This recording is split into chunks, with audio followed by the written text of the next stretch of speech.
Hello everyone, my name is Mitz. Here we are back at Higurashi When They Cry. So as the last time, Akasaka actually finally managed to completely end the kidnapping hostage fiasco, and the kid is now safe.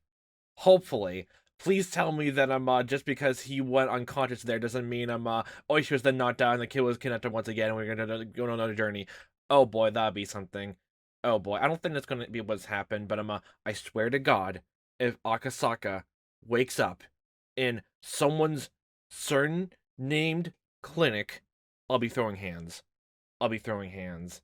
And I'm still just wondering exactly how this is going to continue on for two more chapters and still be sent around Hinamizawa at all. Since Akasaka did mention several times that the very second kidnapping's done, he'll want to go back home like as fast as possible. Probably his team is basically saying, no, no, we need you to stay here and look around even more. It's like, fine. That's probably what's most likely going to happen. Either one of those two, honestly. That was my first time losing consciousness. Wasn't a nice little experience, having your brain rattle around, just seeing the whole world just, dip into nothing and blackness and emptiness? Probably not, but still, nice experience. You often hear of regaining consciousness on top of a bed, but this is my first time actually experiencing it. I fucking knew it! God damn it! Punch him in the face right now! Hello? Are you okay? Realizing that I was awake, a young doctor called out to me. I didn't intend to respond, but it seems my body language had told him I was conscious. My head was wrapped in bandages. The scratches all over my body had also been treated. My sense of pain also returned my consciousness, causing me to groan with the intense pain shooting all throughout me. Look, the one thing I'm most distrustful about you is, Lily, you knew that something off was happening with the kid. You knew that, basically the injury he had was, something big or anything like that. And, even if it was weird that he got an injury in the first place, if it was like, the surgery, like, scar was, already done and handled, but, you didn't take him back, you didn't even mention to anyone that there was anything wrong with that kid or anything like that, not even to mention to Oishi, another detective, which it seems like you were actually well acquainted and actually were on good terms with here. So why? Why not say anything? Suspicious. Yeah. No, I'm trying to get up. Just stay laying down, please. Since he took quite a few blows to the head. I want you to stay rested so we can monitor your condition for at least the next 24 hours. Oh god, I gotta stay here for another day. God. Where is this? This is my clinic. Pleased to meet you. My name is Eri. I remember that this young doctor was the one the car head the opposite way earlier. He fucking knew he's part of the whole town here. He's gonna kill you. Is there somebody here? Where's Oishi-san? I'll call him over. There's no smoke into the clinic, so I had him smoke outside. In full view of the whole town. Dr. Eri left the room to go call Oishi. The scenery outside the window was tinted with gold. Wow, just like the one time Keiichi escaped from the hospital. The pouring rain had stopped. The voice of the Higurashi heralding the cooling temperature. I felt that the tone of the Higurashi's voices was comforting, not like the distant past cries of past victims, screaming out for help. No, definitely comforting. Very comforting. Eventually, I could hear heavy footsteps coming closer, which I reckoned to be Oishi's. The fog that was enveloping my head slowly faded back to reality. Oh god, yeah, head fog, god damn it. Those are terrible. What had happened since then? What had happened to the boy? What about the reinforcements from Tokyo?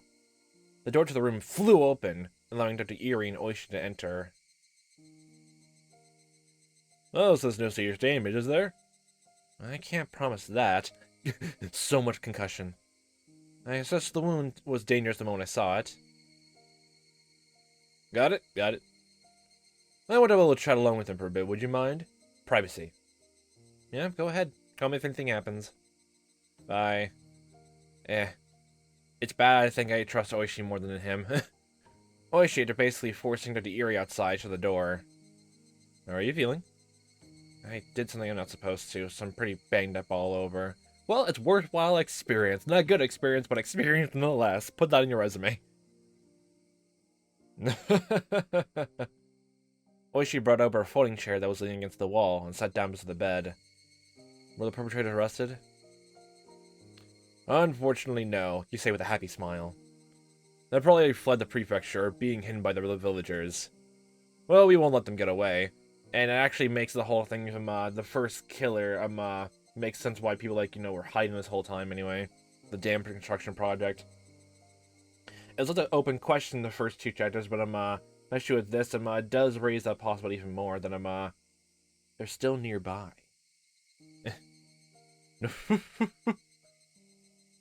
What about the minister's grandson? They're taking care of him at the station. Your colleagues in Tokyo rather insistent that nothing can be recorded. Nothing can be recorded. Shinji-chan doesn't like that too much. Shinji? The kidnapping was a confidential matter, so his custody is also probably being kept under wraps. How the kidnapping of the minister's grandson would be handled, how it would be covered up, treated like it never happened, will be handled by the brass. The brass, I don't know, that police lingo. This case ended without the nation going into an uproar about it. Their job had been done. The possibility that the minister had negotiated with the perpetrators couldn't be ruled out. But something like that was no longer my concern. It was implying that it still was implying to let the kid go, but like they were still insisting to keep them going.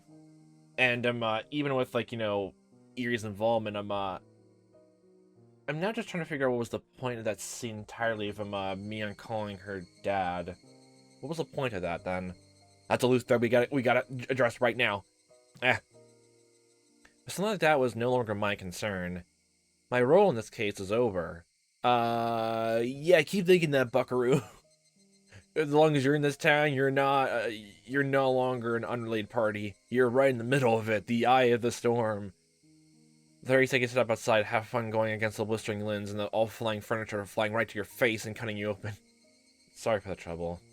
You must think that public safety is a rather unseemly place, don't you? No.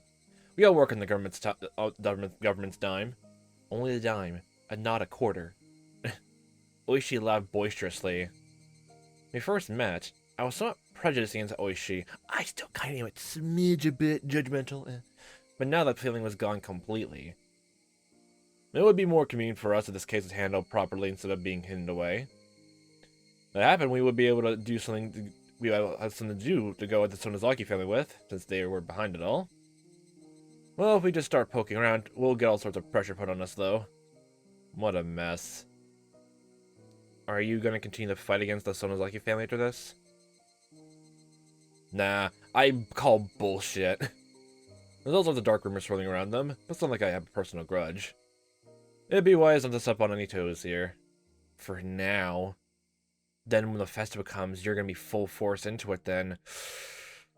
That actually explains a lot. Literally the first victim was literally just someone close to you. Honestly, that makes a lot of sense. Actually makes so much more sense, honestly. So much, honestly. That explains so much, honestly. So much. You can make a quilt out of it with all that sewing. Oishi laughed happily. I couldn't help but laugh along. Oh, that's right. There was word at the station from the prefectural police. Your colleagues are in Nagoya. They're driving up here right now. Man, they never would have came here, timely arrival. Like, like a Saturday morning villain cartoon. Our villain's down for the count. Can they make it through this? Shonen or reinforcements coming to help aid them? No, just shonen time. Honestly, that's kind of fun, though. You got your battle scars, so you're being recalled to Tokyo, apparently. That's all checking up. Good job. It's not gonna be that easy. Something's gonna happen. There's gonna be one more chapter. There has to be there's something happening. I feel like there's not enough closure from with Rika Furude and all that. There's something more. You're giving false hope. This is red herring. And your suspenders and your tie is red, so it makes sense. Your work in Okinomi is safely over. I call bullshit again. I was being recalled to Tokyo. I inadvertently breathed a sigh of relief when I heard those words. I'm deeply thankful for your cooperation, Hoshi-san. It seems the collaboration fee I paid you didn't go to waste, huh? I kinda meant that as a joke, though. Oishi took out his wallet, casually pulled out several large bills, and jammed them into the breast pocket of my shirt. Thank you, now I can get a good meal out of this. This isn't a refund of the collaboration for a year. It's just me getting you a little spending money. The booze around here is pretty good, actually. Do you actually think we're gonna be around here just to buy some things from Hinamizawa? Okay. Alright. Okay. The shank party will just be right there around the corner of the drugstore. Okay. Use this to buy yourself a little souvenir. Buy this, just getting over money. Just go buy yourself a little something special, something. Oh, she flashed me a grin. If your injuries turn out to be not too serious, call me before you head back to Tokyo, will you? The old man and Sada-san said they'd like to sit at a table with you again. Maybe not this time with cheating. Oh my, can't refuse that. And no tricks this time. Just some plain old fun. They always say that. This world is done for if an officer can cheat that blatantly. It's not often that we meet someone who's more than a match for us. It's like fighting against a match in a lighter. It's too bad you're going back to Tokyo.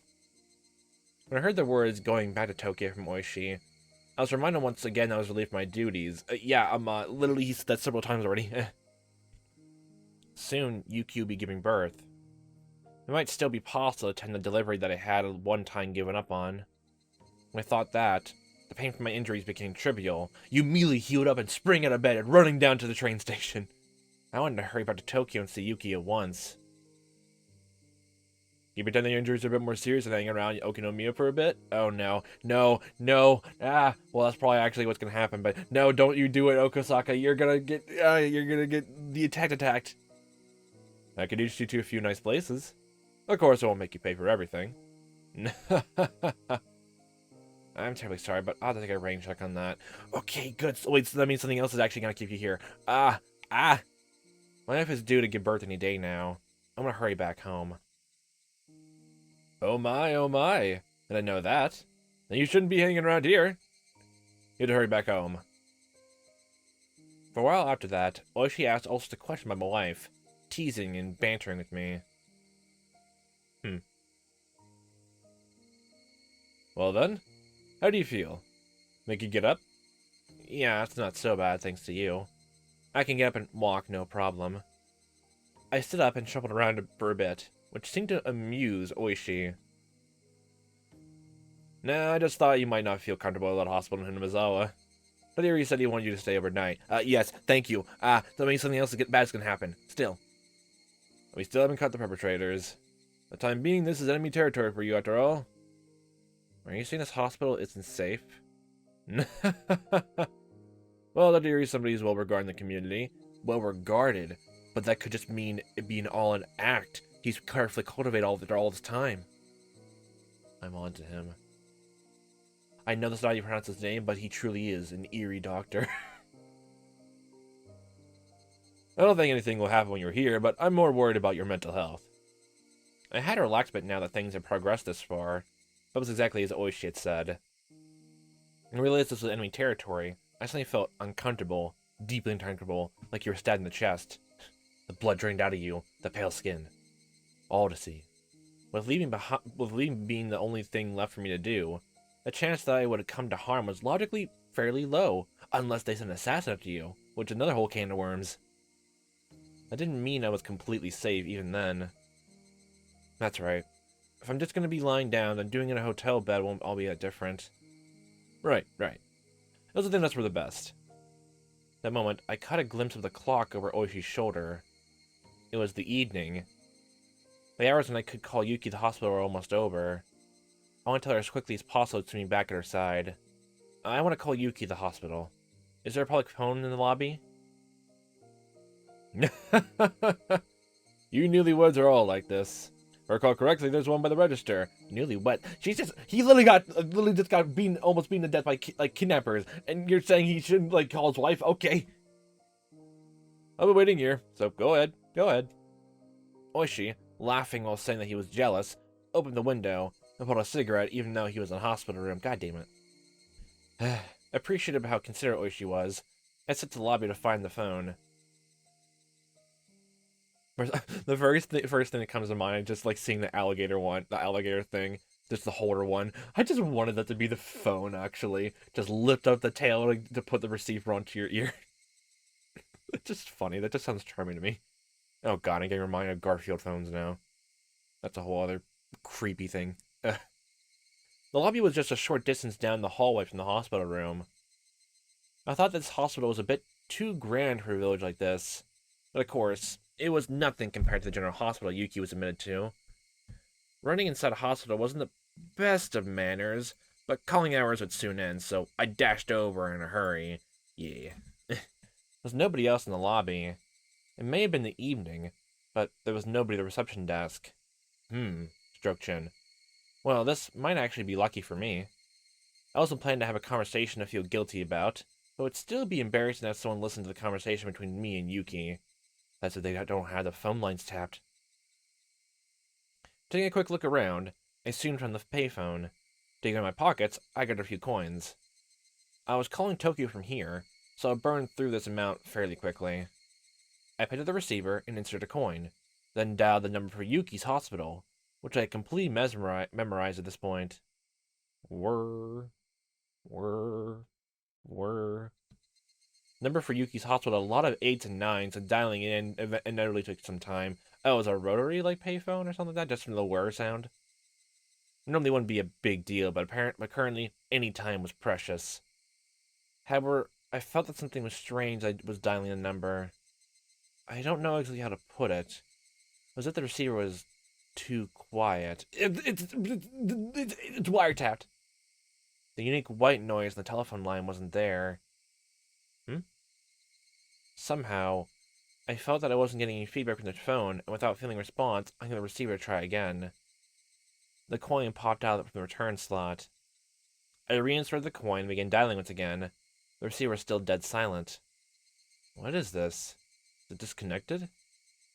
While I was wasting time like this, the amount I had to spend time talking with Yuki shrunk. I'm gonna feel needlessly impatient. No, I don't blame you at all. Excuse me! I felt the presence of someone on the other side of the glass, so I called out. There was an immediate response, and a man who seemed like a pharmacist came over. Oh, yes. How can I help you? Pardon me. This phone seems to be acting a little strange. Could you take a look at it? The man came over and tried testing various things with the receiver pressed to his ear. Kind of think of it, this is someone who worked at the hospital, not someone for the phone company. Well, still, they have more involvement here. Should they have some maybe information? What are you gonna do? Call the phone company with a dead phone? Yeah, that's not gonna work right now. Just I didn't know much about the phone, neither would he. That sounds like assumptions. He may be the world's best telephone operator in the world working behind the desk for a hospital. Don't make assumptions. What's this? The man held the cord that connected the phone to the wall. It was completely severed. What the heck is that? Well, this is a dilly of a pickle. You're not, completely, you're not surprised about that. I can take this, take that, very casual response 2 different ways right now. 2 different ways. Well, it's dilly of a pickle. Well, then down some vinegar sauce. Can't do anything with this until somebody from the phone company comes and fixes it. And how do you plan to contact the phone company without a phone? Well, if you're looking for a phone, do you want to use the one in the office? I don't want the people in the hospital office around while I was talking. Is there another payphone close by? Let's see, if you leave here and follow the road, then you'll come out into the shopping district. There's a smoke shop in the corner around there. Oh, boy. You're gonna be left out in the open. Head that way. You should be able to find one soon enough. Oh, dressed in a hospital gown. You look like a goddamn mental patient. I was wearing sandals on my feet. My head was wrapped in bandages. Just looking at me, you could tell I was a hospital patient. When I looked at it, I was not dressed to be wandering around outside. But that's where the impetuous of youth came in. Oh my god. Choosing the chance to talk to Yuki for even a little longer, I head outside in my current state. Okay. Alright, have fun getting some stares and glares and, all around dares. Follow the road, the shopping district. Should be able to find one soon enough. With those 2 lines in my guide, I ran outside the gates of the hospital. Full sprint. Oh my god, it's so completely dark at night. Where the village nestled in a valley, when the sun set, it got dark quickly. The sparse street lights lit up enough to start attracting moths. Moths are great. Higurashi, knowing the time for their course was soon to close. redoubled their fragile cries. It's a cacophonous chorus. The orchestra of the insects. Finding the payphone wasn't as easy as the person in the hospital had suggested. That means they know they weren't getting you to go outside. They knew about your wife. Paranoia. Was it still up ahead? Did they miss it already? Was it just getting farther away? Farther away so you'd be in the perfect position to be shanked? Yeah, here we are. Just as I was about to be crushed by the wave of uncertainty towering over me, I found a shop in the corner with cigarettes written in a small sign. My joy spurred me onwards. Just as I hurried to the hospital, set next to the counter of the cigarette shop was an antiquated payphone. I wasn't wearing a watch, so I didn't know what time it was. That means it's time for you to get a watch. Guffaw. I probably didn't have much left, though. But it was enough. Just as long as I could tell Yuki my job was done and I would be coming home soon. Picking the receiver, I set the coin down the slot. Immediately, it's not working either. I felt that something was strange, just like the hospital. Interested in the coin, the phone showed no response. I got the receiver and tried putting the coin one more time. My immediate first thought was literally look at the cord again, just to see if anything's there. You know what happened last time? Be more paranoid. You're in enemy territory. Never forget it. But there was absolutely no response. This one was dead. It couldn't be. Thinking that, I fell on the cord that protruded from the back of the phone. Doing that, my hands found the end of a complete severed line. What is this? It sounds like you're about time for you to get kidnapped and also tortured. Having now the same thing happened twice, my bafflement was accompanied by a sense of unease. I'm pretty sure I'll be uneased the second I found the first phone line in a hospital clinic to be severed. I would be very more concerned with that first than a drugstore payphone nearby. The payphone one, you can chalk it up to, to vandalism by some uncouth youths. The whippersnappers. But in a hospital of all places, that's way more worrying. It seemed that the cord had been severed cleanly by a sharp blade of some sort. I may be mistaken. Didn't look like much time had passed since it was cut. Excuse me, you're drawing attention to yourself. Hello? Open the booth window of the tobacco shop. I looked for someone in the dimly lit interior. Eventually, there's some sounds of someone plodding down some stairs. An old lady appeared. The old lady's plodding in the lethargic steps, for some reason, only served to make me more frantic. Need some cigarettes? I'll need to get my husband. I'm not here to buy cigarettes. But this phone here... Realizing that saying the phone was broken and asking them to take a look at it was going to get me nowhere, I swallowed back my words.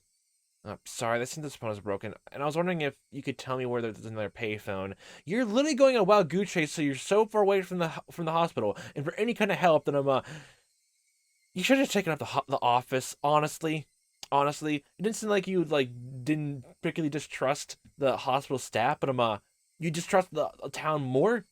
So what are you doing, dude? What are you doing? The old lady moved up her jaw up and down, slowly, as if chewing on the meaning of my words. It seemed like she wouldn't understand until she digests things thoroughly.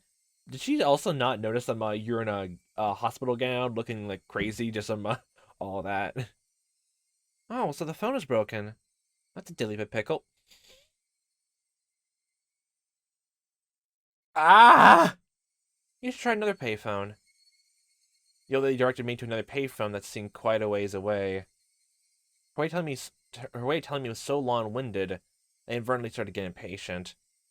Then when I spotted a clock in the dim interior of the store, the minute hand was with a point straight up. You're too late, dude. There was a phone right here that I could use. I could only be able to tell Yuki goodnight at the time I had left. But that, my destination was a remote payphone which I didn't know the exact distance to. You're in prime shanking territory, dude. If I was of a normal state of mind, deciding to give up the phone today would have been the natural thought process. But, at that moment, I had become somewhat stubborn for some reason. Unable to see the phone in the hospital, coming out here and still being unable to use one. There was no mistaking that I had become quite insistent on using a phone. Thank you very much. I'll try looking for that phone booth. Refusing her offer to draw me a map, I left the tobacco shop. If you don't even know where the payphone is, and it's like 1 minute left, By the time you get the pace one, you're gonna be completely. You won't even be able to talk to her at all. I think you should might as well just go back to the hospital and get yourself hunkered down, maybe get all your things together, and drive all the way to a hotel room if that's what your plan is for the night. My God. According to the old lady, even though the phone booth is quite far away, it would be easy to find. If I just followed this road straight down, I'd eventually find it. Sandals flapping as I ran, I couldn't help but laugh at myself. I'll admit that I was quite steadfast about calling Yuki. I'm now even more concerned about that old lady didn't seem any kind of worried realizing you were from the hospital. But there were days where I was tired or busy when I wouldn't call her. Even today, my entire body's covered with injuries and I was dead tired. On top of that, there wasn't much time left. It wouldn't be strange at all if today was one of those days I didn't call her. But having been foiled trying to call her. Had I become hot-headed about it? Was it like a dog who was being told to stay with a piece of food dangling off my face? Salivating at the sight of it. What am I doing? Even so, I somehow couldn't quell the uneasy feeling sitting in the pit of my stomach. It was like that with the hospital phone, and the same with the one in the tobacco shop. Okay, um, I'm actually gonna be on Ochi's side with this. Newlyweds. If this is how far you're gonna go, even though there's absolutely no rhyme or reason anymore, you're just going with pure hearted emotion. Ah! Both cords are definitely not severed from being frayed by long years of use. Yes? The clean cuts indicate that someone had taken something sharp and deliberately cut them. Yeah, I remember even that's why like the payphones I seen before they were completely gone as a kid, they were like metal. For probably good reason. Then some delinquent brings bolt cutters instead. But who? And for what reason? To get you in this exact spot for this trap. The more I thought about it, the more uneasy I felt. I tried to push the thought aside. Oh yay, here we are. How had I run so far? The scenery around me was no longer that of a shopping district. It was residential buildings scattered about the lonely road. The surroundings had already grown dark. I was blending out too far for a quick phone call. It was quite obvious I was far removed from the hospital. Yeah, dude. Yeah. I recall the clock I saw at the tobacco shop. It might also be time. You literally described it as the minham was almost to be straight up. I run for quite a bit. My breathing had grown quite ragged. If I just wanted to hear Yuki's voice, I should just thrown away my reservation and borrow the phone in the office. Yeah, dude, yes. I regretted it a little. I would regret it a lot. Well then, was it about time to give up? Just as I thought about that, I saw a light in front of me.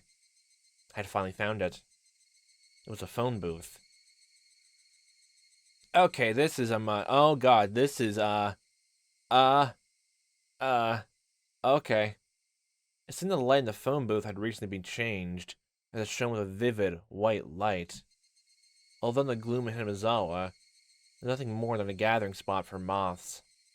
But in any case, I had finally found it. As my hand touched the door of the phone booth, I realized I was breathing and sweating heavily. I swear to God, it's exactly around the same place that Keiichi basically was found dead, clawing his own throat. The first chapter. I swear. I didn't know what time it was right now. Again, you need to watch for this occasion. Time for you to get a pocket watch. Even if it was just for a moment, I might be able to get in touch with Yuki. As I spent all this effort getting there, turning back without even giving it a try was out of the question. Before I could pick up the receiver, the wave of uneasiness washed over me. I was worried this phone cord might be severed as well. Well, then check immediately, and if so, if it is, immediately close the door, catch your breath, then make your way back through the main road or anything like that. I don't even know. It's probably even worse, honestly. Since the whole town is in cahoots with each other, I don't even know which would be even safer, going the back alleys or the main road. Honestly, I don't know which would be it. I don't even know which would be safer at this point. I was worried that this phone cord might be severed as well. How was the cord in this phone booth? Squatting down, I followed the bundle of cables they ran along the corner into the ceiling. At a glance, nothing was of the ordinary. At a glance. I ran my fingers as far as I could along the line to check it out. The only thing they found was a thick layer of dust. Okay. Nothing out of the ordinary. I wonder if it was popular in Hinamizawa to cut the cords of payphones as some sort of tasteless prank. It might be prudent to talk to Oishi-san about this later. If it was nothing more than a prank, it's still vandalism of public property. In any case, this one was fine. This time. That's what you think. Pulling out a coin from my pocket with one hand, I picked up the receiver with the other. And I just realized you're in a hospital gown. How do you have coins in your pockets? Are you, like, are you still wearing the clothes you were wearing when you got unconscious? And, like, they just put a gown on top of you? Or does the gown, like, you're completely naked without the gown, and, the gown actually has pockets? I don't think I've ever heard of a hospital gown with pockets in it. Honestly. I mean, technically, I only saw, like, well, I only know once I looked up hospital gowns for a murder mystery I was thinking about, a patient dying in a hospital stairway. But I haven't heard of it too often. I remember being in the hospital once too, and with the gown on and all that. There was no pockets to that, so they must be very expensive and very a tasteful clinic to have pockets in the gowns. Still doesn't make sense why we'd have pockets though entirely though. This time, before the receiver even reached my ear, I felt something was off. There's gum on the head of the receiver. Ah, the receiver was light. It's more than a slightly unpleasant feeling. It felt almost sickening. Oh, they hauled it out. Okay. To verify the source of my displeasure, I peered the receiver in my hand with a measure of reluctance. What the hell is this? The coiled cord that connected the receiver to the rest of the phone had been ripped apart, the tip of the cable swaying in the air. Okay. It was all I could do to train myself as a raw and unpleasant feeling worked its way up the small of my back. Up a dread. I just realized, how did you not notice that cord was cut off from there? I probably just not seen the image in my mind. That moment, I heard the crunch of somebody stepping in the gravel. Closed door. If they, break the glass, pick up a shard and jam into their neck. The light was reflecting off the glass walls of the booth, leaving me unable to see outside in the darkness. I steeled myself and stepped out of the phone booth. The inside of the booth was lit with a strong light, which might have made it warmer in there. Just stepping outside, I could feel a chill wash over me. And there was the silhouette of a person. A small silhouette. Oh. You're... The long hair of the silhouette was blown about by the cool breeze. Ain't people shouldn't be sneaking out of the hospital. Were you following this whole time? Oh my god! Ah, creepy! Ah! Ah! Possession! Somewhere in my head, I knew who this girl was. How dazed are you? I didn't have any basis for it, but I knew that she was that girl. Oh, you can't even see her face. Oh. Right, Akasaka? She, Rika Furude, said almost like it was a warning. Did you do this to the phone cord? Her expression remained unchanged. My question was left unanswered. In other words, no response. Regardless, I felt that she had affirmed my suspicions. Why would you do something like this? Why? The last word had a tinge of anger behind it. I frantically tried to smooth things out, but she didn't seem very afraid.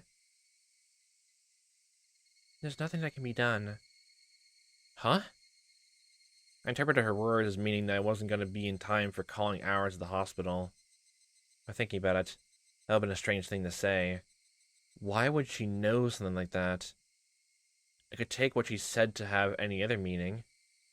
She stood like a mannequin, not even moving an inch. Well, you did mention your wife was about to give birth, so of course she knows about that technically ahead of time. It gives reasons of why they would think about that then. Oh. She just stood there like a mannequin, not even moving an inch. Almost to the point that if the wind wasn't occasionally rustling through her long hair, there would be the illusion that time had stopped.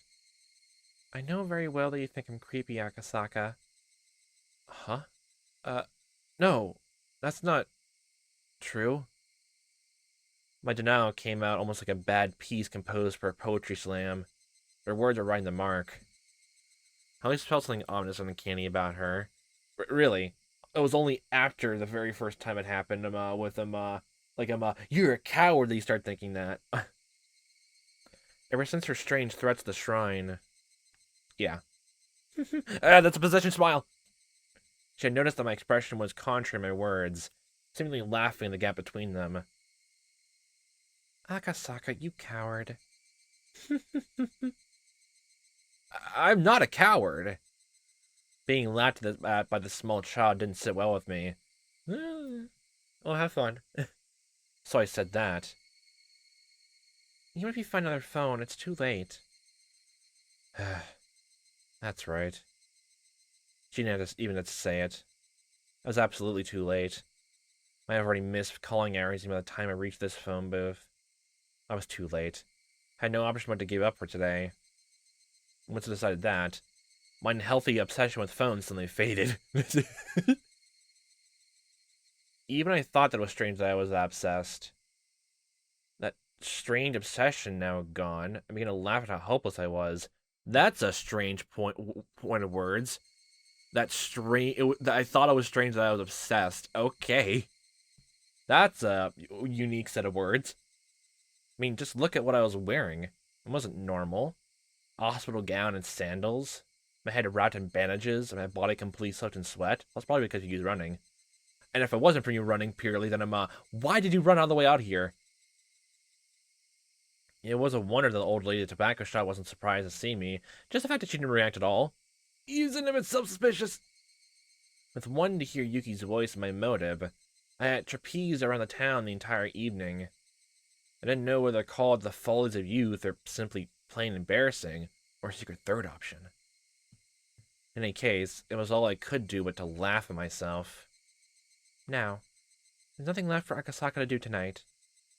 You're right, there's nothing. I'll just quietly return to the hospital then. That's fine. Do you know the way? I hope I do. Trade her little hand as I began to head back the way I came.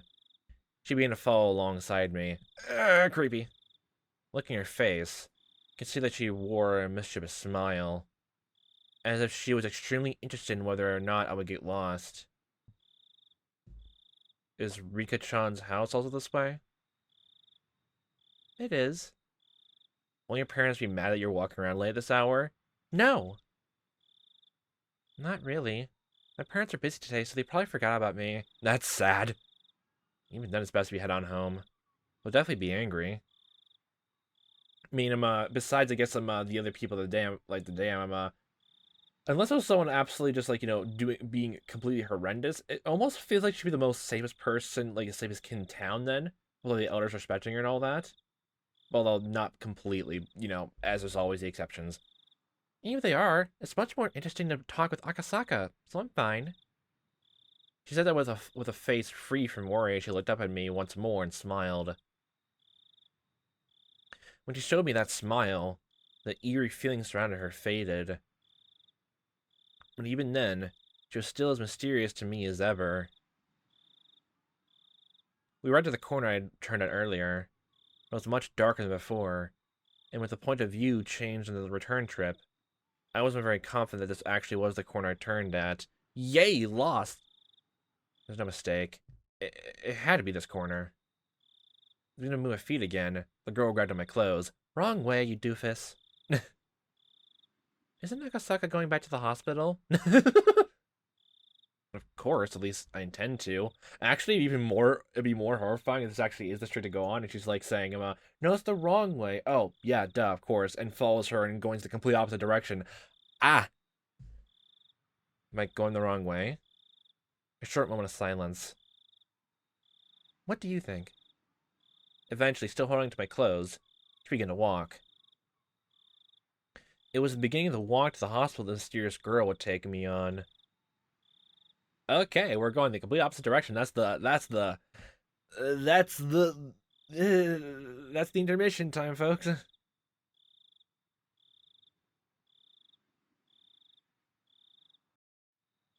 Oh god, no, it's the Angst Road. Nothing ever good happens in the Angst Road. The person who was running around cutting all the phone cords was you, wasn't it, Rika-chan? Does you have a knife on her? Does that dress have pockets? Unlike your gown for some reason? Again, it must be a lavish clinic to have for a gown to have pockets. You shouldn't do that anymore. I'm not sure what you're talking about. Really? She tried to play dumb. It was written all over her face. Napa, Hershey. It was obvious she was trying to laugh it off. The adorable smile of hers just made me want to forgive her.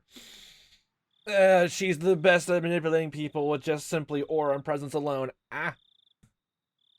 Ah. I'm gonna be a horrible father, aren't I? A momentary lapse in tension was erased by our next words. It's good that they found the grandson safe and sound. Run for the hills. I didn't want to respond right away. I sunk into silence. I'd already learned this from Sado-san's info, didn't I? This girl. No, this entire village knew everything since the moment I set foot in it. I considered playing dumb. But in the end, I chose not to.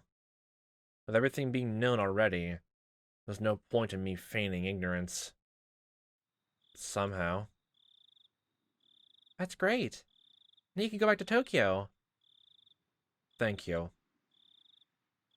Are your injuries bad, Akasaka? Don't know. I haven't heard anything from the doctor yet, so I don't know if they are or not. He shooed Dr. Iria and had a long talk with Oishi and then went on this phone line quest, your strained obsession, which is very still strange wording, honestly. Huh?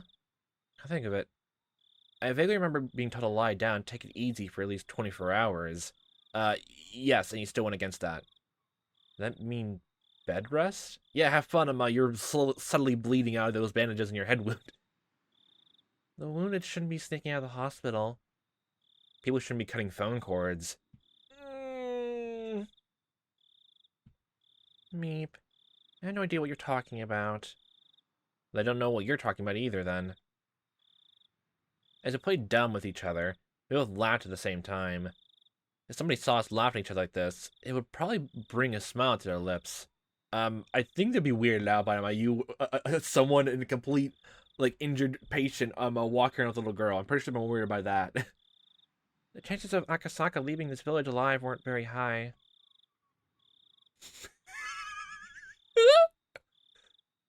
I don't want Akasaka to die, so I'm glad you're leaving the village alive. Rika-chan? You knew who I was right from the beginning, didn't you? She said nothing, but gave a firm nod. Well then, I think you know this, but we're probably somewhat of an enemy to the people in this village, I would think. But you still gave me lots of warnings. That's right. She said at that time, she wouldn't warn somebody that she was okay with dying. She definitely said something like that. Then I should probably be thanking you. You probably should. I'm your savior. Saying that, she popped up her chest proudly. She said jokingly. The meaning behind those words was quite heavy. That's because whether I lived or died was a decision that might have been made in place unbeknownst to me. Yay, because someone a pirate liked you, you were allowed a few more days to live. Don't you feel excited or happy about that? Don't you? Don't you? She said those words with such an adorable smile that it took a few moments of silence for the weight to settle in. I'd been to this place before. You were led all the way back to the shrine. God damn it. The guardian's office was there. It was the stone steps leading up to the Furude shrine. When I passed by before, I was so focused on finding a phone booth that I hadn't realized where I was. If I recall correctly, this shrine is Rika-chan's house, right? Yeah, something like that. You make it sound like it's not your house. Looking at the shrine grounds, it was brightly lit, and energetic voices could be heard. What was going on? Another meeting, maybe? There's a festival today. Oh, ah, ah, ah, loud as. A festival? The best and only festival in Hinamizawa. So why are you out here? The Watanagashi Festival. Watanagashi? Con drifting? Just knowing the name is boring. Do you want to take a look? She asked bluntly. Have fun. The bright, colorful sounds and sights, the delicious smells and the foods, and people staring at you like you're like some weird, insane asylum patient. All in good name of fun. All in the good name of fun. But seeing that I looked interested, she climbed up a couple steps and motioned for me to come. I was only going to go back and sleep anyways. If I had nothing else to do, it might not be a bad idea to go with her on a little detour, right? In the hostile territory that was this village, I didn't know what would happen if I ventured down a side road without Oishi. Even though I thought the village like that, when I was with this girl, I forgot all about it. Yeah, I mean, she technically knows about your weaknesses. She's leading you on. In any case, without anything to back it up, I felt as long as it was with her, none of the ill will from the village would befall me. And then suddenly, Rika then just separates from you in the crowd. That's why, even though I knew my cover was blown, I strangely had no qualms about setting foot into the heart of the Onikafuchi Guardian's territory, with no protection at all. Did you actually already do the ceremony, Rika, then? Or, like, someone else does that? Probably that, but yeah. Climbing up to the grounds of the shrine, I could see there were about 3 pavilions set up, with meeting tables and folding chairs. The old folks in the village, no, the executives of the Guardians, were already quite drunkenly sharing another round of drinks. It's not an official festival for the whole entire public, it's only just a day to get sloshed. I can only see it as people from the village council drinking while enjoying the evening air. At the very least, it was certainly quite different than any festival I ever seen. And this was the background art from starting the chapter out. See? It's quite a boring festival, isn't it? This certainly doesn't look like a festival. It's a festival that's happened since long ago, but as you can see, it's not like it used to be. As the chide the old folk, she said that while looking at them with an exasperated expression. You really couldn't call this a festival anymore. It's just a little gathering spot. Just a bunch of neighbors getting together drinking under the guise of a festival, like a barbecue. Well, I feel sorry for the deity being celebrated here. Give this star excuse for festival 5 or 6 more years, and everybody in the village will start coming.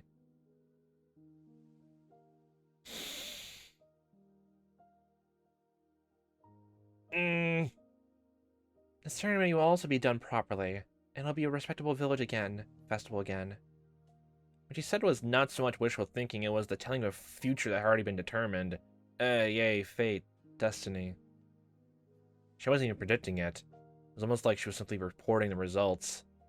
That's how it sounded. Even though it was based on speculation, the way she said it wouldn't let me interject. It was the same way she talked when she changed. That technically means that she technically is the normal. That technically means she is technically still possessed all the time. Well, I struggled to find the words that helped reply to her. She wandered over to the other side of the grounds, not minding me at all. Not in a state where I could afford to be left behind, I hurriedly followed after her, stumbling all the while. Passing through a copse of pine trees, a strong and cool breeze over my hair. Oh god, are we heading towards the bridge? There, from that one evening, was the splendid observation platform the girl had shown me. As it had grown completely dark, the modest light littered across the nightscape was providing a different type of scenery. Looking at it like this, the village seems tranquil. She said that with a different look in her face. Just the other day, you said this village definitely wouldn't be submerged by the dam, didn't you? She didn't reply, seemingly relishing the feeling of the wind blowing through her hair. Didn't that mean, at that point in time, the minister had already complied with the demands? She spun around, her gaze meeting mine, but she said nothing.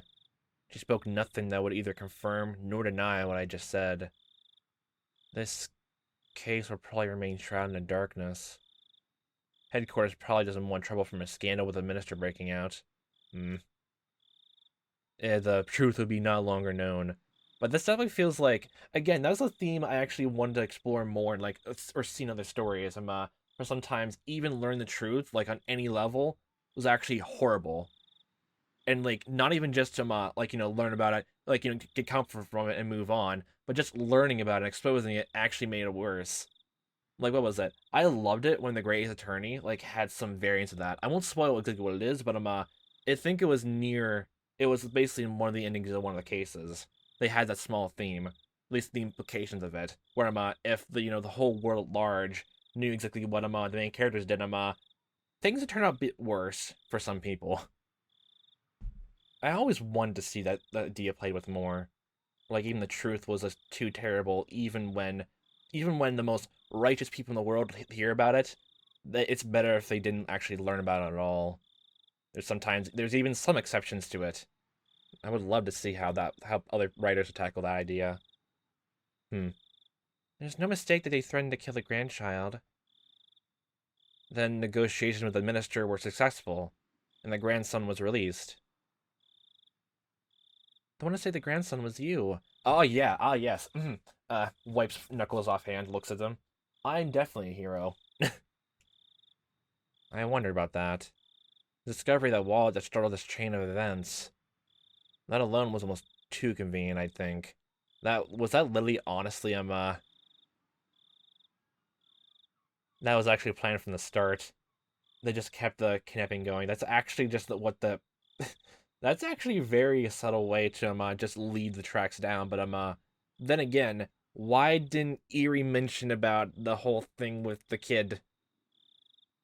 That's again another weird thing. I don't trust him. I don't at all. Ever since the moment the wallet was discovered, I felt something was odd. Oishi said it as well. The Sonozaki family had given the order to release the hostage, meaning that our little manhunt was a farce to begin with. Couldn't think of it. I was punched, kicked, and had a gun pointed at me. I felt like they would put up quite a fight.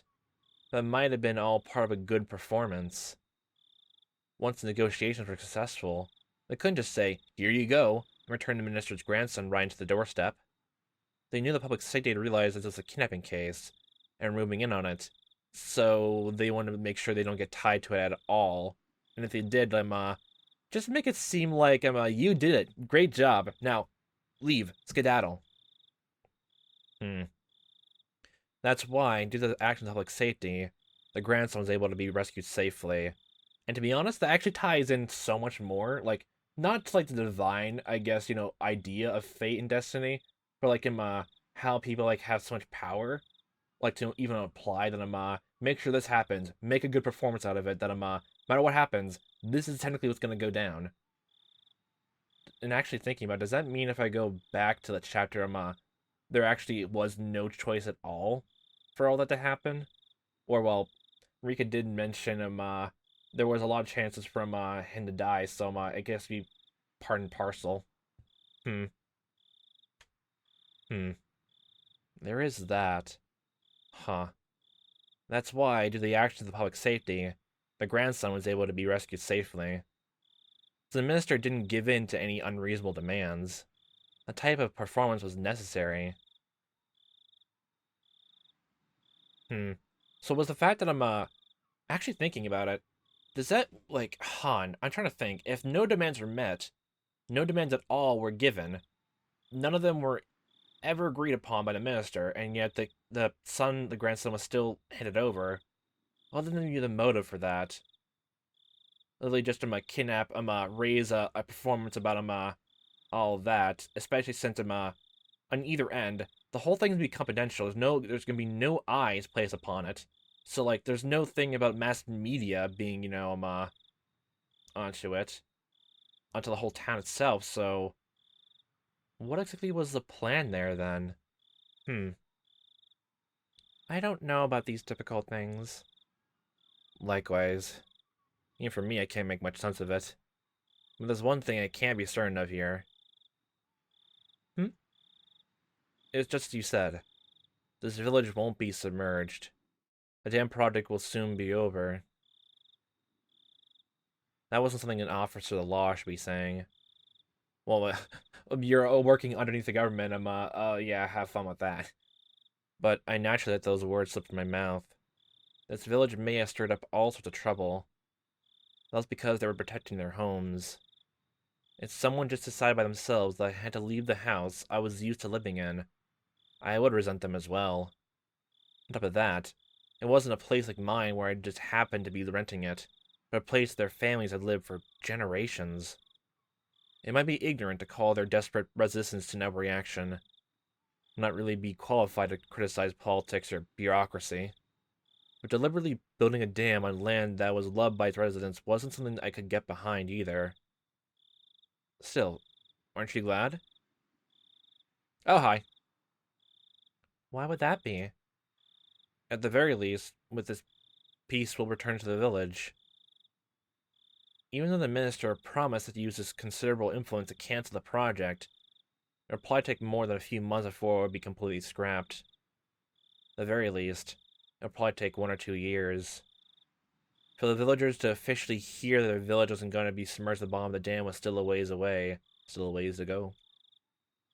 But it was no mistake that the promise of peace returning to the village was there. It turned out, from beginning to end, it had already been decided. Just as the girl had said, it was decided. There wasn't really a need for me to come here in the first place, then, was there? There was absolutely no need for me to have come here and aggravate an unpleasant situation. You could just that also that's another theme I've seen, which it's really a good idea on paper, but what was it? It's that whole conflicted feeling in my chest of the writing is good, but also the prospect of it makes me upset. That it literally could have been anyone. It literally could have been anyone who'd done it, who'd been in your place. Nothing you did really mattered, yet technically it kind of did, because you had to be here. At the same time, someone else could take your role and did the exact same things, and nothing you would have done would have technically mattered. That's the whole feeling of destiny and fate would have come into play. That's what makes me feel so upset about it. The more I realize it, it's weird. I love and both hate the concept of it. It's interesting in stories and all that, but in thinking about it, I guess more in depth and even in real life, it makes my blood boil. And some of my favorite stories even tackle that theme, and there's a lot of tension to be had there, which I do like. That's probably the reason why I have a love-hate relationship with it. Yeah. If I'd never come here, then the grandson's release might have been done in a more amicable manner. Well, the public safety already knew about it from the beginning, since they were keeping monitor of the minister. So if you didn't if you weren't assigned to this location, someone else would have. The same thing would happen either way. Maybe just under a different personality and maybe some slightly different experience. That's literally all is different. That's literally just all that would be different. Peace? In this village?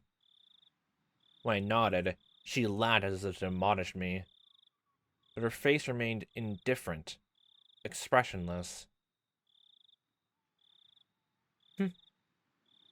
And then, her eyes narrowed slightly as she snickered. Even though every year from now on, something bloody will occur?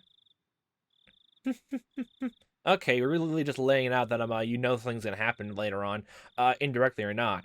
That just technically means that that means that's something wrong with Satoshi and him going missing, Oni Kikuchi and a person taking the fall for it or actually being the culprit. That was planned from the start too. So there's something going on. Rika-chan, what are you talking about? As the wind blew her hair about, the girl, as if taking pleasure in that I was the only one who didn't know, continued to snicker as she looked at my face for a while. You see. Oh, hi! Oh, this music! Ah! I'm gonna be saying that a lot this episode. You see, in a few years, I'll be killed. Which, which ending are you technically on again? Because in installment 1, you weren't killed. At all. The second and third one, yes, definitely. Um, so, how can you say it with exact certainty? Okay. Huh? Backlit by the moon, it was hard to tell if her expression that had been cast in the shadow was smiling, amused, or resigned. You will? Why? It's a very unpleasant thing, though. Those have probably been decided already. Decided already? Who decides that sort of thing? I'd like to know that as well. And my first question is, how do you know that technically this is going to happen, then? Turning back to face me, she showed me a resolute expression for the first time. After staring into my eyes for a moment, she turned back to gaze the scenery before she spoke her next words. There's a lot of people who would have no regard for human life. Even if I tell you this, it might not change anything, though. Oh boy. But if you want to erase the specter of death, sometimes, like with the reflection of the moon in the water, all you have to do is throw a small stone. What did Keiichi or anyone else outside do to change things up so quickly? I had no idea what she's trying to say. It just... I had to listen to every word with my body and soul. Or at least that's what I thought. This day next year. Yes, June 1979, on this day. The foreman of the dam construction project will be killed. Oh. Oh, next year, oh. What? For a moment, I couldn't comprehend what she was talking about. By the foreman, did she mean the gruff old man I played mahjong with? She knows about him. But... be killed? What makes you think... She didn't answer. But she had the same expression on her face she did when she declared that the damn project would go away. That wasn't the face of somebody making a forecast or a prediction. And then there was the question of if everything of every year was honestly planned from the very beginning, there's no longer any coincidences or like that. Why those specific people? And then again, why all that, especially since the damn product is gone? And like even then, like one of the installments, like Oreo, like was killed, and by that point, literally, in that same chapter, the whole three families were wiped out, basically. Shion basically, like, was traumatized to death, and whether it was a murder or suicide at the end of that chapter, and then Mion, whether she's still in the lamb or, like, dead by that point, or, like, well, she technically was dead by that point, like, her body was still found down there, like, dead for days, and yet Keiichi was still stabbed, whether it was Shion's possessed hand or not. It's just, like, by that point, the whole three families were dead and gone. Then the third, like, the last installment was literally just everyone's dead and gone. But then the first installment, everything was changed to be only two people, like, no, three people technically died, besides the normal victims. Just Reina, Mion, and Keiichi. What exactly is the point of going and making sure Keiichi dies by the end no matter what? What is the point? Again, what is the point? And like, it feels like it all just goes back to just suffering, just for the sake of it. It was something that was already decided. No, it was as if she was already reporting the results. That was her expression, like a weather forecast. 100% certainty. No, 99.99% certainty. After being killed in a gruesome manner, the body will be torn apart and disposed of. Oh. Murdered and dismembered. Next year, in June 1980 on this day, Sadako's parents would be pushed to their deaths. Yeah, I kind of figured that was entirely an accident. Sadako? The first time I heard that name, but now had the courage to interrupt the girl's story. But, how they make sure, was Sadako even there when they saw her parents, go over the railing? So the parents were pushed, and then they literally just dismantled the railing. They just, like, to, imply that, they were leaning against it and fell over it. Is that wasn't meant to be implied then? It might be an accident. Unfortunate accident.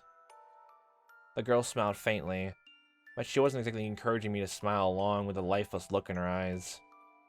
And then the year after that, this day in June of 1981, my parents will be killed.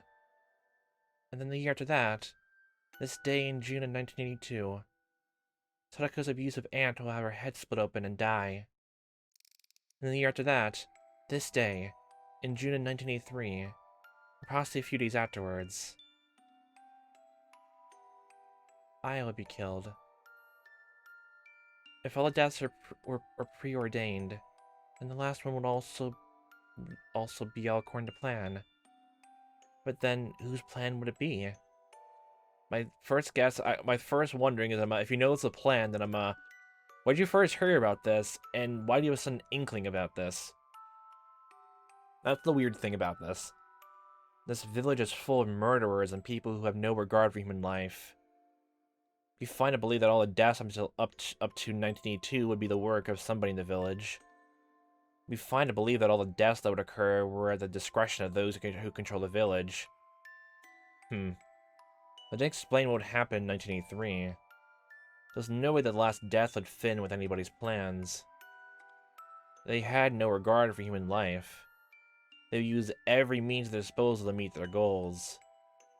But their goals were at odds with the last death. That's why the last death was unrelated to them. Oh. So literally everything before the deaths leading at, wait. So basically every death, you're basically implying that every single death of every year was by one person. But then the next year, that's when it was someone completely unrelated. It was always going to be someone unrelated to those past ones. Always. That was a destiny then. Then by that logic, and based on how little things have changed in small choices, unless there's someone who noticed these small changes, oh boy, time to manipulate these children to kill people, or literally it's just a ghost possessing certain people to aggravate their results, like it's implied in the second installment. Then it's actually gonna be explaining. It has to be explained quite a lot if it's actually a person behind everything. Has to tie perfectly into the main friend group, but also if it's not, then it can only have to be possession stuff. It has to be explained absolutely perfectly if it was a human person, manipulating people. It has to be perfectly, explained completely, utterly perfectly of how they hear the ripples, exactly why those things are changed at the last second. Then about why, especially since that would be something it's implied Keiichi did this choice wrong or that choice wrong of not giving a doll over, or doing everything right, but then still in the end everything's going according to plan, and Reina and Mia will then go and then go after them, even though it seems like it's all under their quote unquote under their own power or possession. It just doesn't feel like there's an outsider unless they do subtle, very subtle manipulation, which either way just goes down to a third party interfering, which again goes back to the whole thing of Keiichi about Keiichi's the actor in the thing, just making that sort of joke. It's literally just both people and demons, which honestly sounds more intriguing. But that last death would definitely, most likely, probably, without question, happen. Probably, definitely, I dare say. Just the implications of this, it's meant to imply if we believe everything Eureka is saying, which honestly, since it's happened years ago, we actually should just take in stride, since she predicts everything completely on the ball and the mark. Then that means that literally after each installment ends, then that's the end of the curse then, or the end of what causes the people to kill someone the exact year. That's literally the exact last time, unless a new pattern is made afterwards. But for I guess that's the brand of curse, it's over. The last death would be a merciful one. I wouldn't call the first installment's death being merciful. Baseball bat by a close friend. Then scratched at your own throat from being scared to complete utter agony. Second installment, being stabbed in the chest, and then having a ghostly hallucination about dying in a hospital bed. Third installment where everyone's been gassed to death. Keiichi is literally tries to off himself, goes to a mental asylum, and then suddenly dies from a random illness. That definitely sounds merciful. Very, very so merciful. A handkerchief or something being placed in their mouth, make them lose consciousness, and to wake up again.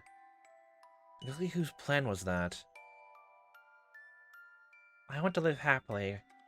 That's my only wish. Surrounded by my precious friends, spending our days enjoyably. Only that. I don't wish for anything more than that. Rika-chan. I don't want to die.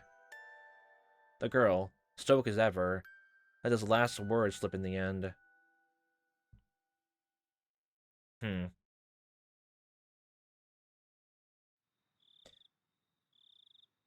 Hmm. And again, you can still think back and forth on whether it's well, it just makes weird sense. Like, it doesn't make entirely a lot of sense that Rika technically knows exactly how each year's gonna go about, but not whose plan it is, technically speaking. Even if you just say there's some oh, there's some mastermind, this person's carrying the plan, then still they are carrying it out though.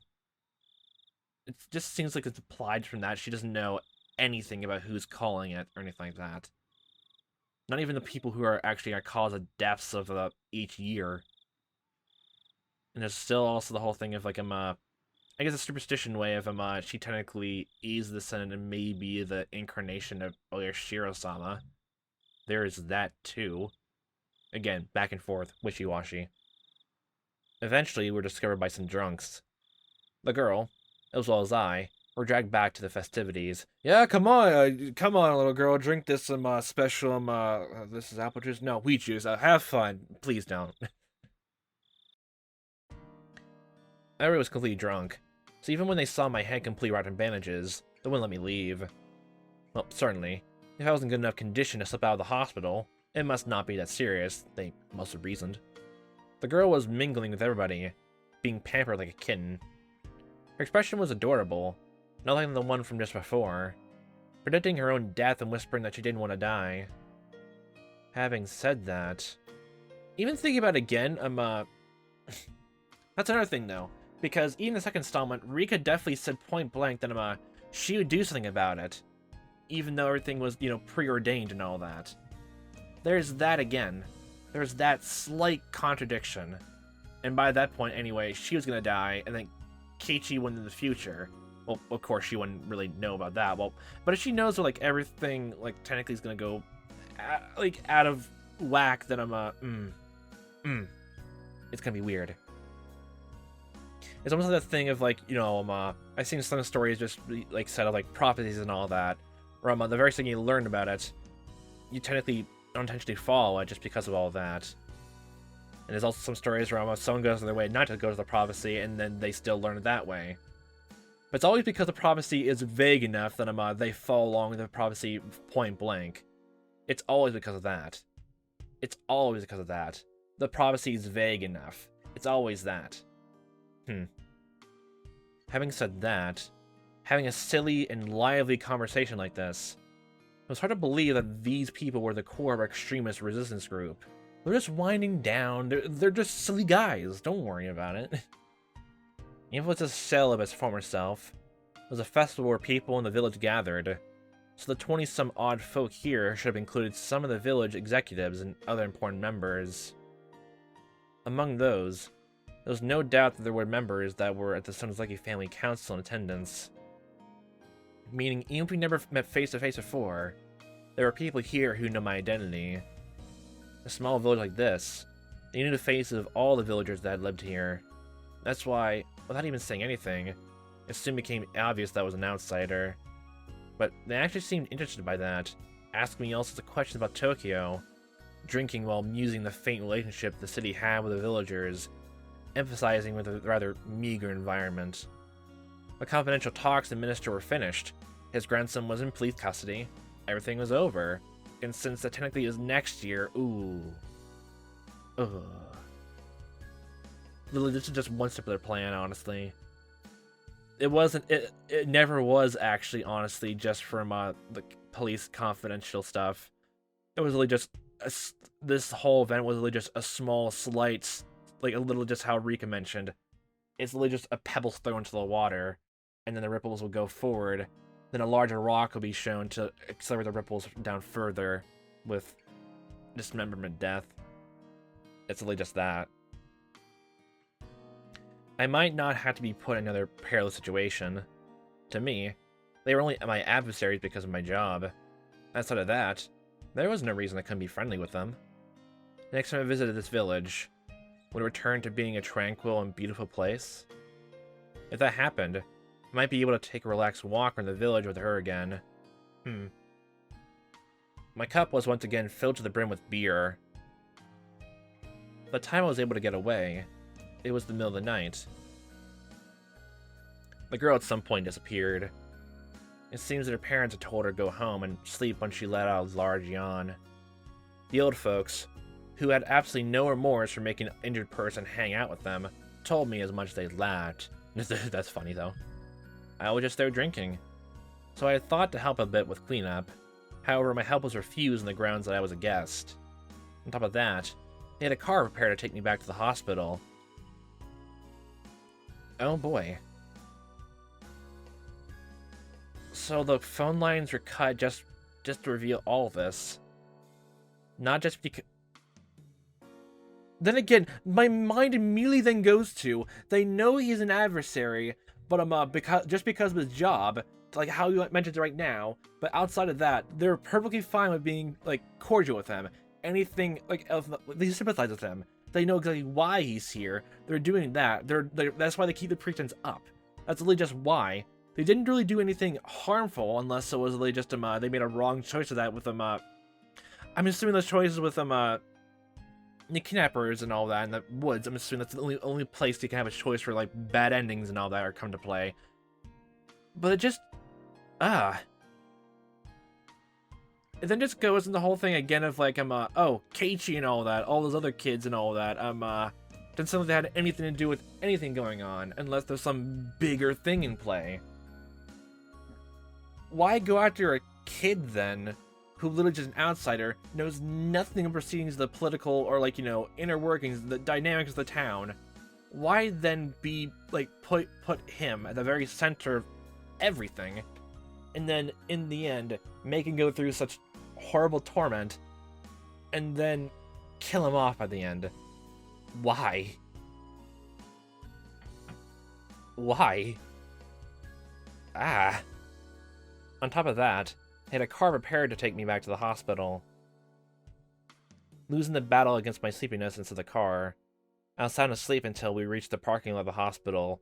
I wonder if Oishi and the doctor was just like, sitting around just like, I wonder where he even went off to. The front door of the hospital was naturally locked at this hour. I wandered around bewilderingly searching for a back entrance until somebody on night duty found out and let me inside. Where were you this late at night? The area is worried, you know. Oh, sorry for the trouble. I was set up by the people having a festival at the shrine. Oh, they did say about everybody in town council getting together for a drink. My condolences. Are your wounds alright? They're throbbing a bit. It's probably because of the alcohol, I think. Oh, that's right. The detective that was with you wanted to get in touch. Oops. I kept Oishi-san waiting. I glanced at the clock. No matter how you looked at it, it was way too late to call him now. I'll apologize to him tomorrow over the phone. Makes so many phone calls. Okay, now this looks like an actual hospital room. This actually looks like one. I returned back to my hospital room and slipped into the bed that was still unmade from the time I went outside. Oh, that's no good. I had to turn off the lights. By weariness, I cut the cord, powering my body, lulling into me a deep sleep.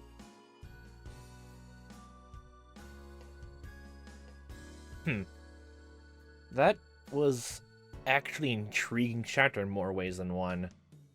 This chapter was actually meant to be skipped over and only to go straight to Shion's. This is actually really interesting. A mother's diary, oh boy. Probably about Yuki.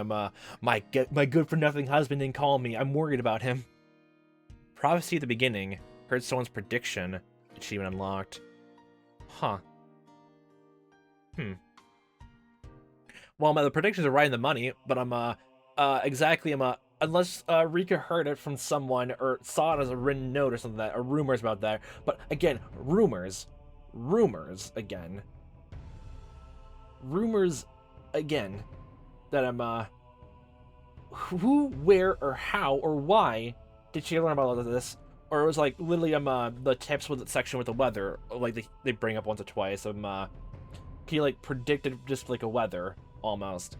Not it's literally just like that. It's literally just that. That's actually a great analogy to bring up and use actually with the rainy days thing. It's actually kind of cool. It's literally just it's almost certainly this could happen, but almost any other time it could slightly change.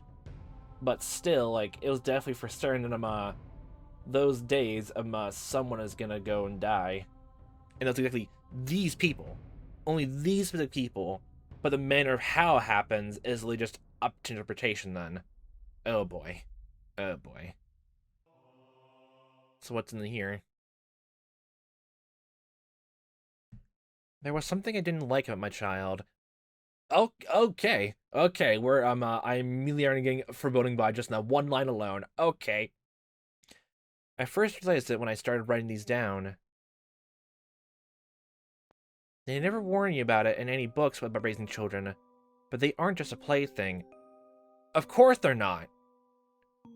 If they aren't able to feel loved, even when they're not doing exactly as their parents want them to, those parents are failures. This isn't something like that, though. How can I say it? It's probably hard to express with mere words. I just want my child to be average. As long as they weren't falling behind, there wasn't any need for them to excel at something. As long as they acted appropriately for their age, I would have been fine with it. But my child had been different ever since kindergarten. I swear to God. I swear, I'm used to these things about I'm a changeling child. I'll admit about that. Like, someone changed my child at birth. This is not how a normal child acts. It's a monster. It's a troll that's taught at birth. It's really just a metaphor for autism. God, don't you dare go down that route. While the children in her class were running around in excitement about the future the next day, she only wore a bored look in her face, aloof and distant. The other kids broke the equipment for the athletics festival and were apologizing fervently. She only wore a bored look in her face, aloof and distant. My teacher was reading a fun picture book, only she wasn't smiling. Even if they all got to eat a delicious bento, only she wasn't happy. The bento wasn't just right. It wasn't perfect. If it was only this, it would still be in the realm of understanding. However, what I don't understand about my child is that if the aforementioned situations happen again, they'd now act in a manner befitting their age. I don't understand the principle behind that as a parent. They're technically almost slightly bit more mature for their age, I guess. But if you didn't do anything wrong with them, then that's, I guess, a tiny bit strange, but not entirely strange, I guess. Only a tiny bit weird, just not strange, I guess. Why were they indifferent about that field trip, but happy about this one? Why were they indifferent about that picture book, but happy about this one? It's a matter of taste, then? Or literally, I guess they didn't feel happy or supportive or loved, I guess there's that too? Why were they indifferent about that bento, but happy about this one? Is it because they're different and they go along with the child's taste a bit more? Maybe? Just maybe? I mean, it could just be the thing of, like, even when I was younger, I loved seeing a lot of messed up stuff. Not enough to see, like, actual, like, I guess, hardcore gore and stuff like that, just mostly just things that actually just disturb and annoy and, like, unnerve me. Not enough to traumatize me. But I think almost every kid has the same experience, so, like, to go and see something to, like, rattle them a tiny bit. So I don't know if that's technically out of the realm of ordinance, so... The former and the latter in each situation seem exactly the same to me. There's even times when I thought the former one was better. I don't understand the child's feelings. During parent-teacher meetings, the teachers always says the same thing. And I always respond that I don't understand my own child, and we would mope together. My husband, always optimist, once said that the young child's feelings are different from adults. So if there were some things we'd understand, we shouldn't worry about it. I meant his lack of urgency. One day, when I was in a good mood, I took the effort to prepare a menu that my child would enjoy, but she only smiled with a vague expression of disinterest. That attitude frankly made me angry, so I hit her on the head. What the hell? On a day when the weather was nice. Okay, actually, why? Why? Why?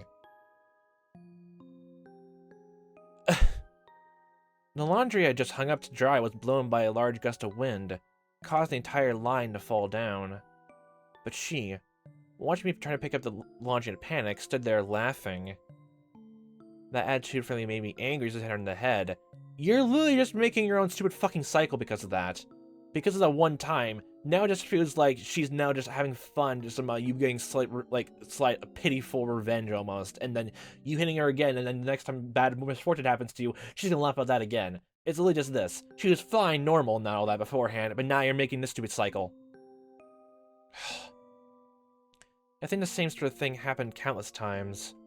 Before I knew it, my child was only able to look at me with an indifferent expression on her face. I regret the fact I've been a bad mother. Yeah, that's all your fucking fault. Thinking I should regain her trust, I thought to get it back little by little with some slight interactions. Seeing her do some sort of craft work on the veranda, I called out to her. Oh. My god. These past few days have been nice and sunny. The air feels nice, doesn't it? That child, with that indifferent look in her face I hated so much, looked up at me for a moment, and without a word returned to immersing herself in her craft work. Up until now, I would have hit her in the head just for that. I'm getting serious flashbacks to one mother character in AI The Sounding Files, the first game, and my god. I have myself back. I think that should be the biggest thing you should do as an adult, and even as a parent. Like, my god. What are you making? Is it a doll? A weather charm. That child was using inserts in the newspaper to definitely make some weather charms. The forecast hadn't called for rain. But that child, in her own way, was praying that these sunny days would continue. Being able to understand my own child for the first time in a while, I couldn't hide my own happiness. Bringing out a ball of yarn, I began to hang my child's cute weather charms to no ease the house. It's no good, Rika. Heads are too heavy, see? They become reverse weather charms now. So like this, they'll call the rain instead of the sun. When I started to take them down, my child tugged the hem of my shirt as if to stop me. It's because I made them be upside down. They're fine. But Rika, if they're upside down, they won't be a charm that calls for a sunny day, you know? So literally, it's literally just all the thematics. All the thematic tips are all from Rika herself. Oh, that's so interesting. Oh, that's so interesting. Oh, I love that. Oh, I love that. They won't be a charm that calls for a sunny day, you know? I was making a charm for it to rain, so they're fine. I desperately suppressed the emotions welling up inside me. I was trying desperately to understand my child. Oh, I see. The morning glories in the garden were starting to get a little wilted from all the sun, so you wanted some rain, right? The child turned to me with the expression I hated the most. I got bored of the clear weather. Oh. I don't understand. I don't understand. I just can't understand that child.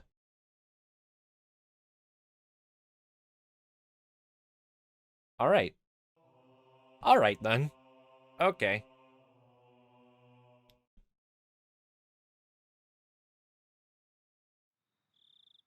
During the family council, she buried herself under Oreo-san's futon again. Oreo-san dotes on her unwaveringly. No matter whatever insolence my child commits, she doesn't mind. It's almost as though my child is a kitten, or something. Oreo dotes on her exactly like you would with a kitten. As her mother, I chided her for doing that. Until Oreo-san had said 3 times that it was fine. I chided her as a formality. Of course, she never lends an ear to any of my chidings. And that Oreo-san's standing was far above mine. She behaves like that. I don't like the cunning that's befitting of her age either. In any case, not only Oreo-san, The rest of the old folk in the village spoil her too much. You are slowly going down a dangerous path which I do not like. And there's a part of me which is honestly sort of slowly becoming more glad you're gone. One day, I was surprised. By chance, on the way back from some shopping, I saw her by herself just outside the candy shop. My own child suddenly grabbed a snack, opened the package right there, and started eating it. She didn't make any attempt to pay for it, and she didn't even think of looking around. It didn't even feel like she was shoplifting. More like she was brazenly eating snacks that was offered to her. Oh boy. I began to admonish my child. The elderly shop owner appeared and covered for her. The owner gave the ridiculous excuse that he had said it was okay for that child to eat any of the snacks out by the entrance, so it was fine. How, like, are you always around your child for all this? Like, I tried to pay for the snacks that my child to eat, and the owner refused my money. The whole rest of the village actually does think it is, like, Oyashiro-sama incarnate, in some way that she is certainly special. So, During that exchange, more old folks suddenly gathered around, and I began to feel like I was the one in the wrong. The elderly people all put their hands together reverently in front of my child and repeatedly voiced their respects. Okay, I can understand this a tiny bit, but everything else? Oh god. I was born to a fruity family, so it wasn't like I didn't know why she was being treated especially. I was still young, something I heard often from my grandmother. By chance, the child that I gave birth to was a girl. That child will be the living incarnation of Oyashiro-sama. All the other folk believe she's a living incarnation of Oyashiro-sama, and spoil her rotten. Not only did they spoil her, they even told her she was living the incarnation of Oyashiro-sama, that she had a divine power, and threw all sorts of strange folk tales her way. So she may have begun to believe herself that she was a special existence.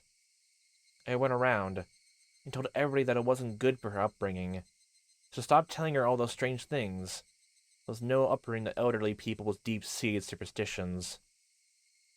I told my child not to listen to them, but it ended up being that she stopped listening to me. Between all the old folks in the village who would dote on her, and myself, who only scolded her, it was no wonder who she would listen to. Honestly, yeah, and if like this was around the same time you started hitting her, doubly so. Doubly so. There's no mistaking that the reason she had become strange is because of the elderly villagers. There's no doubt that they had shown her full strange folk tales and superstitions since she was young. If it wasn't for that, there's no doubt my child would have been cute and normal. You make it sound like it's technically the child's fault entirely, if like she was even, if she was also talked like that even when she was even at school and all that, like and all that. When there's slight changes that fit her, I guess, more taste, like amuse her a tiny bit of like what things have slightly changed, technically speaking, then like no wonder things then will be like, I guess, different because, it does feel like Rika like is a very, very just bored child almost, and like just likes how things like are just something different. And there's a now weird part of me that just wonders, like, oh boy, even if it's like something terrible, like she kind of maybe likes it, but then when the second becomes a routine, she wants it to stop. Then, like not want to stop, but like likes that it changed it up. Honestly, just for the pure fact of it. Based on those thematic tips, which, yeah, I still want to see through again. Hmm. Hmm. It's intriguing. I love it. One sunny parent-teacher day, it was a cooking class. My child was making curry rice with a practiced hand. While the other children her age were awkwardly using their kitchen knives, that child was wielding hers deftly. The teacher approached me with a smile on her face, saying it must be a result of learning it at home. I managed to play it off with a vague smile and a non-response. That was because I never once taught my child how to make curry rice. I'm. If you say you never made curry rice before in your life either, That's even weirder, honestly. Even then, she was peeling vegetables with a practiced hand, adding them into the pot in the order of which took longer to cook. For a normal parent, they might unintentionally clap their hands together, happy with their child's actions. In my case, it was different. There was no mistaking that somebody taught her how to make the curry rice when I wasn't taking care of her. Thinking that, I quietly fell into an unpleasant mood. And now I'm just slowly having a bit more respect for the dad here, honestly. Even then, even when all the strange stuff, it was like, it's not anything malicious in the sound of it. It's literally just small, strange occurrences. But, like, I guess here it makes a tiny bit of sense.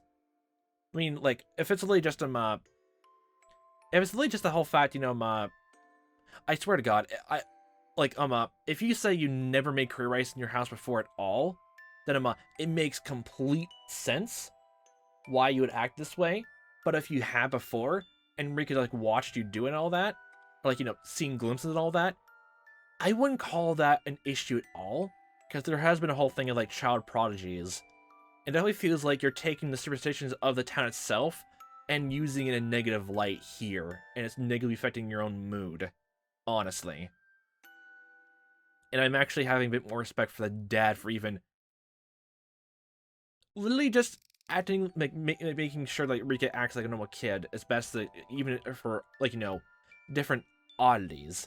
And just from your opening lines of your own diary, it literally just shows like you just wanted like a normal kid, which almost feels a slightly bit off turn to like you want your kid to be a mini version of you, which I've seen a few times in their stories, and again, those always make me so fucking mad. So mad. Even then. God. Ugh. Thinking that, I quietly fell into an unpleasant mood. When I asked, it seemed she could also sew and do the laundry. I never taught her how to do those. Again, never saw her do it around the house. Be cooking or sewing the laundry. The next question is then, how often is Rika outside the house and not around your parents? Especially if they're porn, then a lot then, so it'll just be like, it'll just be an elder, like some adult, like showing her how to do things. It literally just could be that. Again, that's probably because the elderly villagers taught her all sorts of rubbish when I wasn't looking. Exactly. Why are you so mad about this? It's a skill she learned that she was taught. And again, all this. Oh my god. Not only that, they probably taught her all sorts of strange superstitions, trying to prop her up as a living reincarnation of Oyashiro-sama. I said as much to my husband, suggesting that we should keep our child away from the elderly folk. Okay. My husband, his position of being the head priest of the Furude Shrine, had little power against the elderly who supported it. He took the rather uncommitted stance of saying that as long as she was being doted upon, wasn't it fine? Technically, it really is. Even this, if you do the whole stupid thing of like, I'm a guy and he's the guy, and like, we don't really care, like, it doesn't seem like it's that bad anyway. It doesn't seem like it's that bad, honestly. Unless you see something that's even worse than oh no, my child knows how to sew, knows how to make food for herself. Oh my good God, the world's coming to an end now. Isn't that good? Even if you think like she's being spoiled and all that, the fact that you started like hitting her just because the stupid thing does not give a lot of good stance to you. I argued against that she was a child and should be a completely normal girl. It's hard to do that when you're living in like when you're. This is really just the whole thing of like the whole superstitions around that. Unless you are planning to move out, then you're gonna get put up with this. That's literally all it is. That's literally all it is. Literally, nothing else to it. You have to put up with it, or like make small sacrifices you want to make it that so. But even from the sound of it, even besides elderly, your child is not normal, and accept it. Fucking accept it. If you try to meddle in more about that, you're just literally just abusing her then. Even more than that. Honestly. Honestly. That she was a child, and should be a completely normal girl. That what the elderly were expecting, that she was a living incarnation of Oyashiro-sama, was simply odd. I'm pretty sure you would have recognized this if, then again, if you were told about this from your own family that this was going to happen. So again, why are you suddenly so mad and annoyed by it? It's one thing you miss by it to an extent, I guess, the whole spoiling thing, but ugh. The elderly villagers believe that the child has divine powers. We discussed the weather for the following day. There were many times when I left the house without an umbrella and came back soaking wet. Oh. Rather than having clairvoyance, how did secondhand knowledge from her watching the news all the time? The things that she knew that she shouldn't have known were just a result of the people who were trying to indoctrinate her. People who were gossiping and getting together in the village. Okay, so if you think it's that, then my next thought is just why don't you watch the news more so you don't get rained upon then, honestly. And honestly, it seems like you're an unreliable narrator at this point. However, there certainly were days when everybody thought it was going to be sunny all day. That child would stubbornly not go out without an umbrella. It would occasionally rain. In the end, would be saved. There might also have been times where Rika knew of major accidents of foreign countries faster than the news did. I thought that she must have heard it break over the radio or something. Knowing things they shouldn't have. Something like that. It was in front of me right now, wasn't it? That child was making curry rice when there shouldn't have been anybody who taught her how to. No. No, that couldn't possibly be the case. Somebody had taught her. Indoctrinated her. Oh boy. Even though you lived in this town for entirety, you feel this cult vibes everywhere now too. Okay. When I wasn't taking care of her, somebody indoctrinated Rika with something. Fruity-san's curry is absolutely splendid. Of course it's you. I'll give it a gold star. Napa, Hoshi. Yay! Where'd you learn to cook, Fruity-san? At home? Yes, at home. The other parents in attendance were impressed. Lies. All lies. Are you... Oh my god. I didn't teach her anything. Who was it? Who was it? Who was the person who completely indoctrinated my child? She's my normal, average daughter, not the living incarnation of Oyashiro-sama. I'm getting vibes of that again. Oh god. Even if you think it's worrying, it doesn't even seem like... Again, it doesn't seem like it's entirely that bad, almost. And you're literally a priest, by the way. It feels almost weird now to say it. She was gonna be growing up, even if she wasn't like the whole thing of like, oh yeah, Shiro-sama's incarnation with her, the superstition. She was gonna grow up with more religious ties towards her than anything else. So again, I don't exactly believe it. I feel like that's somewhat an unreliable narrator in that case. It has some interesting lines in there for sure, but man, I do not like her at all. At all. Hate is not a good word here, but dislike. So much. More than anything else, honestly.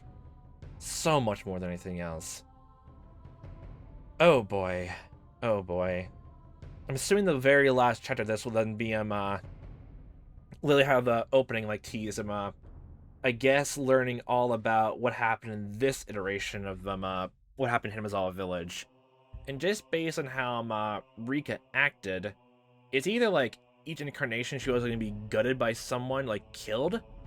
Even after the first installment with Keiichi, she was going to die afterwards, no matter what. You just didn't see it because Keiichi, our point of view character, died right then and there. And we were just thinking that only Rika and Sadako survived the ordeal. So doesn't that technically mean, by that logic then, that no matter what, Rika was always going to die no matter what? Out of anything, no matter what means it was. And she kind of just accepted it. But then, again then, why then did Rika go to Mion's house with that syringe? it feels like she wanted to, but she feels like in that whole prediction thing, she accepted it. And if we believe everything in this diary thing is like, completely true, not unreliable at all, and, not a mad raving, mother, abusive mother, then again, more wishy-washy details. Again, more wishy-washy. Huh. And just from the implication, just like how this installment opened up, then Oishi definitely survived, and it's definitely either like a whole new iteration of like what happened to Hinamizawa, or ultimately, it's really just a continuation of either the first installment or the second installment, which if actually is one of those two, that's actually going to be intriguing.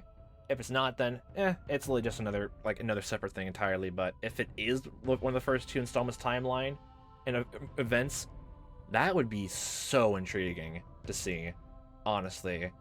But I guess we'll see whatever timeline we're in, or even if there is even timelines at all, for next time. So, hope you have a fun time watching as I am playing this. Hope you see me next time, what time that may be. And I'll hope you fantastic day.